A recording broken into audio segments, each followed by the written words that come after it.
You've been listening to Rochester Speaks, a public affairs presentation of WPXY FM Rochester. Hello, I'm Sandy Waters, and today our guest is DeWayne McCulley, who is an engineer of 30 years in corporate America, now an author of the acclaimed book, Death to Diabetes. 6 years ago, DeWayne almost died of a diabetic coma when his blood sugar scored over 1,300, more than 1,200 points above normal. So he left the hospital in 13 days. He was on insulin, 4 injections a day, a blood thinner to break down the blood clots, other drugs to stay alive.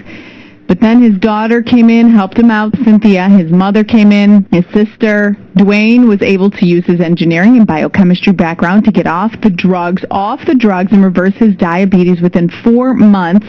Then, because of the strong persuasiveness of his daughter and because of the request from the American Diabetes Association support group that he ran, DeWayne wrote the book, Death to Diabetes. Welcome, DeWayne. Thank you so much for coming in. Thank you, Sandy. Glad to be here. Now, your story, and I just synopsized it a little bit, but there is so much more to your story. Just even saying you were in a diabetic coma, doctors telling your daughter, your father's going to die, and all of a sudden, here you are, looking great. Thank you. And it all started with YouTube, didn't it? This big... Oh, the YouTube thing. Yeah, my daughter wouldn't listen to me, and when I was at a medical conference, they videotaped the medical conference, and my daughter said, Dad, we should put you on YouTube. And I said, no, I don't want to be on YouTube. They can go to the website. They can get the information. And, of course, daughters don't listen to their father that's sometimes. Right. But in this case, it was a good thing. Yes, it was. Because now you're generating a lot of talk. Exactly. Because of the YouTube. Yeah, and I underestimated, I guess, the power of video. I thought, well, I wrote a book. All you got to do is read the book. Right. But the video, my daughter says, Dad, the video shows your passion. You articulate the story very well. You explain the pathology of the disease very well. And if they go on YouTube and look at the videos, they got the nice charts. And if you look at the charts, you go, well, someone must know something. Yeah. They can put together charts to explain the disease. Well, let's talk about this inspirational story of yours. Because a lot of people don't even know about diabetes. Right. Me personally, I don't have anyone in my family that suffers from diabetes. I hope never to, but you never know. So educate everybody on diabetes. All right. The best way, Sandy, to try to explain type 2 diabetes is to say that it is a metabolic and hormonal imbalance. A lot of people refer to it as a blood sugar disease, but it's more than that. And the important thing for your listeners to understand is that this disease is a disease of defective cells.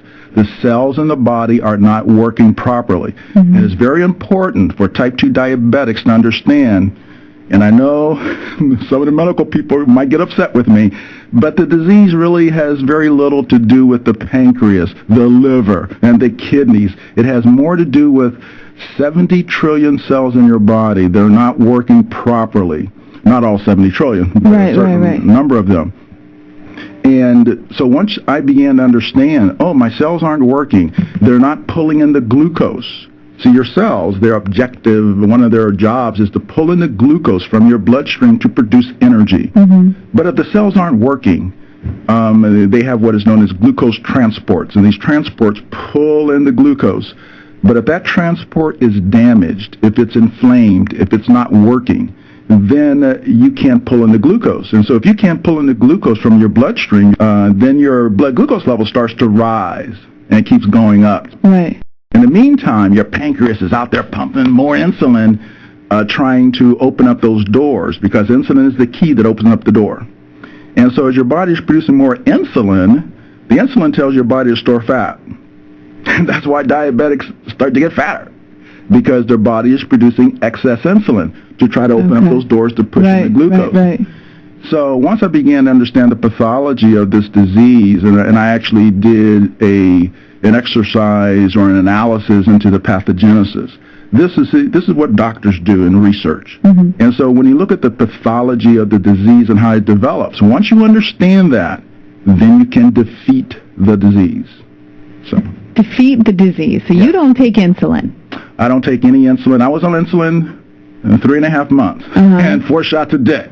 and I'm afraid of needles, Sandy. So, oh gosh, that's so I was torturous. motivated to get off the drugs. And just learn more about it where you're recovered. Yeah, and I will say that I was fortunate that my mother and my daughter took over my household. They were very bossy, and yeah, they loved it. They made me eat whatever they fixed, and my mother put me on a raw food diet because that's what we grew up on the farm. And the hospital said, "No, DeWayne, follow our diet." Now I had a choice between my mother and the hospital. Well, my mother might kill me. The hospital can't touch me. So I listened to my mother. And within a matter of 3.5 months, my blood glucose level returned to normal within 1 month.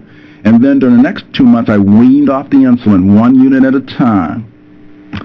So is it all the food then? It's all about the food. And I know diabetics, your listeners out there, they're tired of hearing this. Yeah. and the reason why they're tired, Sandy, is diabetics, anybody doesn't want to be told, you need to eat this. Right, don't eat that. Right. Exactly. Cookies, nope, no right, more. Exactly. And that's a myth.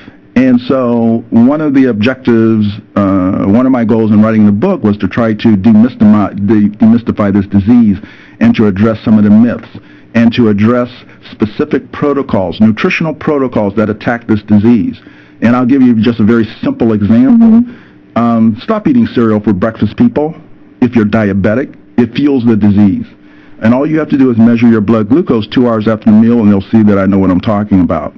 Start with a vegetable as your carbohydrate for breakfast. 2 cups of steamed broccoli or spinach. For breakfast. Exactly. See, now I no know one it sounds would think crazy. of, yeah. It sounds But crazy. hey, it worked for you. You were in a coma, and you're sitting here with me today. Yeah. I'll believe you. Yeah. And I didn't believe it. I thought I got lucky. My mother hates that word. I was blessed.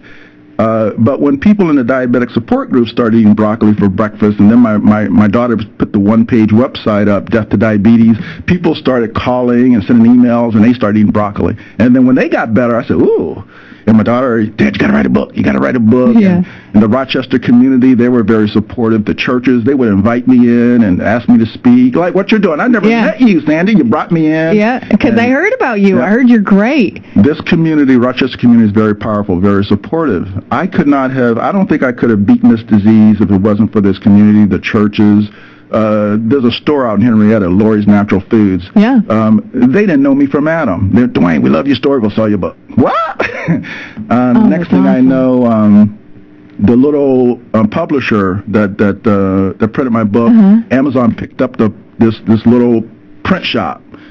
And they put my book on Amazon. Way. And if you go to Amazon, it's now one of the top-selling diabetes books. Death to Diabetes. That is awesome. It is just, you can't plan this. You cannot plan this. And, I'm just very fortunate. It is still amazing to me, really, to have you. Now, what size were you? You're a very fit man. What size were you when you went into the hospital in this diabetic coma? Well, Sandy, I was in denial. I had stopped playing basketball. And not that I could play that well. I wasn't playing tennis. I put on a lot of weight, 80 pounds more than what you see right now. I didn't think I was fat. I think I was a little on the chunky side. But my daughter said, no, Dad, you passed chunky 35 pounds ago. Yeah, my daughter, she's a little... See, your daughter can be frank with you. It's okay.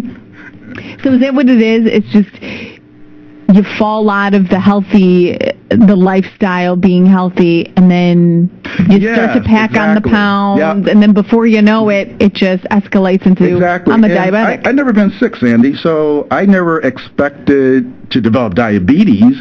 I put on a few pounds. Right. And it kind of just sneaks up on you. And you look in the mirror every day, you probably didn't even notice. No, you don't notice. And, of course, my daughter, she lives in Pittsburgh, so she would only see me every few months. So she saw the change. She really noticed. Yeah, you're putting on the weight. Daughter, shut up. Leave me alone. I'm the parent. I brought you in this world. That's right. I can take you. Yeah, exactly. If you want to find out more about Dwayne and his inspirational story, deathtodiabetes.com, and that's the same place where you can purchase the book, too, right? One of the places. They can go to the website, deathtodiabetes.com.